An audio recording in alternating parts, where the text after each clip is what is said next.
Hello friends, మనం ఈరోజు నక్క మరియు ద్రాక్ష పండ్లు కథ గురించి తెలుసుకుందాం.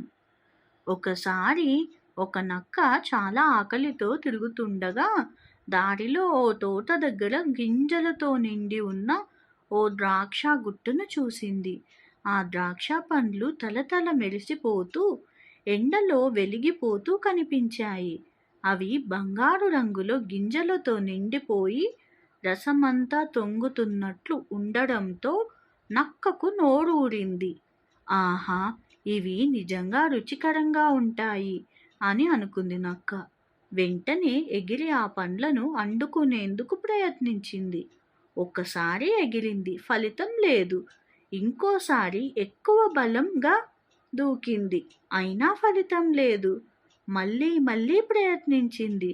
చెట్టు కొంచెం ఎత్తులో ఉండడంతో ఎంత ప్రయత్నించినా దాన్ని తాకలేకపోయింది.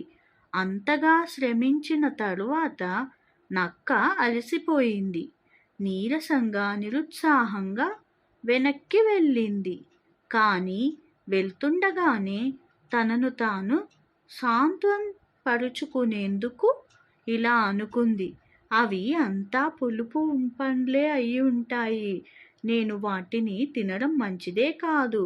వాటిని తిన్నా ఏమిటి? అవి నాకు నచ్చవు అని పక్కకు తొలగిపోయింది. ఈ కథలో మనం తెలుసుకోవాల్సిన నీతి ఏమిటంటే, సాధించలేని వాటిని తిరస్కరించడం మూర్ఖత్వం. బాధ్యతను తీసుకోకుండా, తన లేమిని ఒప్పుకోకుండా అవి అవసరం లేదు అని చెప్పుకోవడం తెలివి కాదు. నిజంగా మనకు ఏదైనా కావాలంటే దాన్ని సాధించేందుకు ప్రయత్నించాలి. కానీ సాధ్యం కాకపోతే దాన్ని తక్కువగా భావించడం సరికాదు. మరిన్ని వీడియోస్ కోసం subscribe to my channel. Thanks for watching.